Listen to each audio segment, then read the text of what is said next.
Are you a prepared citizen here in the United States or abroad? Depending on what state, region, nation, there are going to be many laws that could prohibit you from doing certain things that I am going to discuss within this YouTube video. So this really is going out especially to the red-blooded Americans that are patriots, that love our nation, love caring for your family, your community, your state, and this nation in general. And no, I'm not talking about government. I'm talking about the people that are around you that are U.S. citizens. Do you care for them, and are you prepared to come alongside them in a crisis? So there's multiple levels of crisis and crisis preparedness that I want to discuss. First and foremost, I'm not an expert. I was a director of church security at a fairly large church for a number of years, and I worked with police officers, many military individuals in pew pew training, and was able to walk with them through worst case to middle case to the simplest things that could happen that you just simply need to be prepared for. So a lot of different scenarios, and I'm just here today to talk about the broader subject, 30,000 foot view, some specifics about the headlines of them. So are you prepared for, number one, at an individual level, are you prepared to do what needs to be done? So is your physical body actually capable of withstanding any level of a disaster? That could be a pickpocketer, that could be someone trying to mug you and your wife, you individually. Are you prepared to defend your household? Do you have the capability physically just with what's on you to do that? Is your home prepared? Is there an item in specific rooms that you know are weak points that you need to be capable of grabbing a certain tool and being ready in that specific room, whether you're in the basement, middle level of your home, or upstairs? Do you have a camera system? The next thing is community-based. Do you have a community of people in your local area? And I'm not talking about hours away. I'm talking like max 30 minutes. Do you have people immediately around you that you can hit up through either a cell phone, sat phone, or a ham radio, which I personally made a decision to get licensed in about 3.5, 4 years ago, and it's been extremely helpful to understand communication and how governments, militaries, and whatnot utilize radio frequencies and how they best communicate in disaster scenarios themselves. Because in the certification course I took, I actually had to learn about worst case scenarios and how ham radios and different frequencies were utilized in order to help people from get to point A to point B, or resources from point A to point B, where the people that were affected most in those disasters were able to receive water, food, blankets, clothing, whatever it may be. Next, are you prepared if you live in a city, in a town, in a village, whatever you call where you live, if it's not just out in the boonies, rural, wherever, are you prepared if something went down in your city? I live in Miami, Florida. It's a major city. With my wife, we decided we are going to live in a high rise. It comes with extreme benefits. It's awesome. The views are awesome. The amenities are amazing. And there's other things that go with it that are awesome socially. But there are a lot of things that are cons about living in a city in a high rise compared to living, again, like in some rural farm and having a house that you can create into a compound, deforesting a radius around your home so you can get good visuals, within a 500-yard range outside of your home, and that you could have a crow's nest up top and be prepared with a tool up there against anything coming, or binos or cameras in your forest. That's just not a reality for people like me and millions and millions and millions of people here in the US that live in major cities. The next thing is national. So we're not talking about a foreign power invading necessarily, because to me, that is literally the bottom of the totem pole realistic scenarios. We're talking about civil unrest, rioting because of someone being unalived, like we've seen before. Different scenarios here in the United States where a city is basically lawless. Think about Chad or Chaz, whatever it was called, and how that area, literally EMTs, police and whatnot, could not even get into that area in that city. And I'm not naming specific names outside of just some keywords just because of the platform I'm on.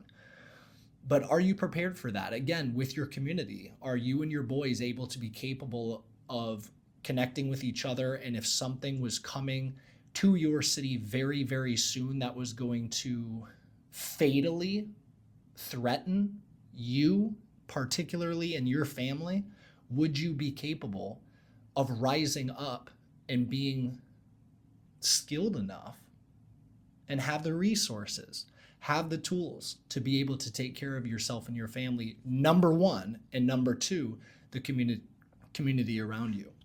And we're going to now look at the national level again, just because like this one, so many people get strung up on, because a lot of people talk about civil war, and hopefully it's cool to talk about here on YouTube, but like civil war, I spoke about this in a video maybe 2 or 3 before this, so 3 or 4 weeks before this, you can look at it. And it was just a warning to patriots, because people don't understand that a civil war is the most terrifying thing that I think we could go through. A nuclear bomb would be simpler for society to go through than something that of a civil war, due to the reality that there has never been a revolution that has lasted successfully with peacetime as long as the Revolutionary War of us against the Brits. There never has. There's been something like 2,000 known and documented revolutions. We're not talking about like tiny ones with villages. We're talking about actually large scale governments and people rising up. There has only been a handful in almost 2,000 scenarios over the last 4,500 years. And you can look those numbers up yourself, but just from me scouring the internet, using AI to literally scour articles and all that, verify that information. And again, you can look at my other video on that and how I dove into it a little bit deeper, but it's a really rare scenario. So the defense is really what we're honing in on here. We're not talking about some crazy next level, meathead stuff coming out of, spec ops guys that are fully capable and them doing certain actions, nor am I promoting that. The next thing is regional. So I live in southern Florida. Would I be capable of, if this entire region, an EMP attack happened and all electronics were out for all of Miami summer? Do I have certain resources and goods in my home that, again, is in a high rise, capable of withstanding months of not getting resources to me, potentially, either food, water supply, a form of air conditioning or airflow that would be able to sustain my wife and I during the hot Miami night times where, could we even lay in a bed? Could we actually get sleep? Like, those are real thoughts, because then on the flip side, you look at the cold areas of the United States, and that is when the majority of people pass away during seasons of power outages, is when they're in the hospital, or elderly people in their home, or newborns, or whatever. If it is consistently 0 degrees Fahrenheit, millions of people are going to pass. It's just a reality.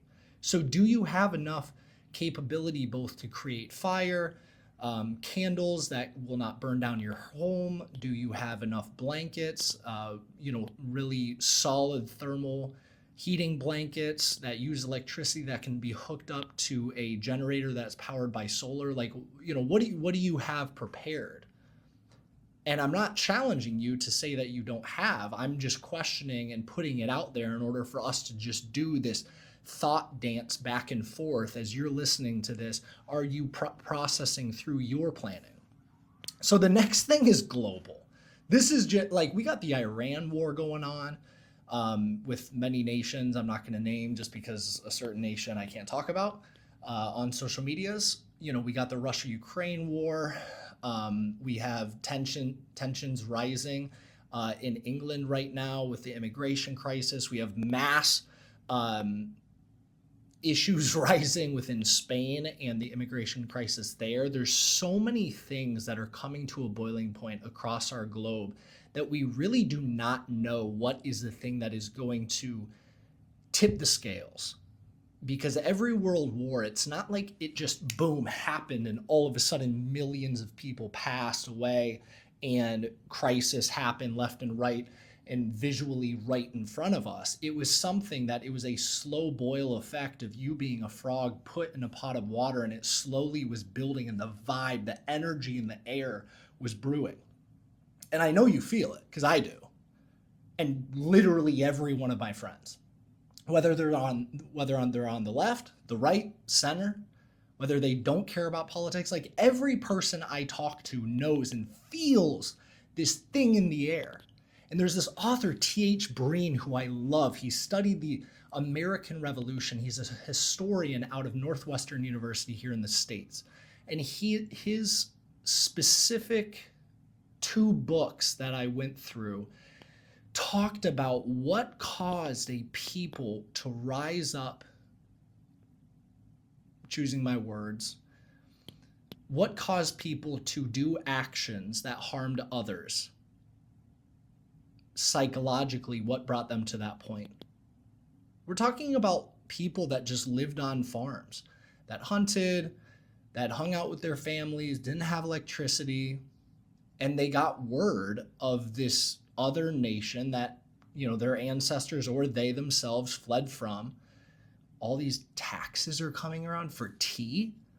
All these taxes are trying to be put in place, and the South is trying to establish one thing, the North is trying to establish another thing.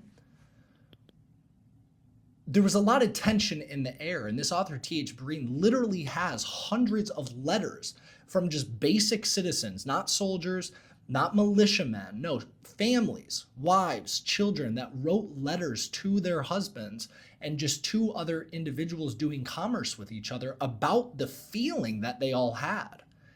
And let me tell you, we're feeling that right now. So there's a lot of stuff happening. So let's get direct. Most preppers I know are fat. They're not physically capable. Are you fat? Can you run a few miles with a backpack with 60 pounds on and potentially a tool in your hand needing to take care of business? Do you have any self-defense or offensive capability hand to hand in order to do something and then run from it in order to get away from the danger zone? Do you have training with tools that would help defend you or your local area from intruders?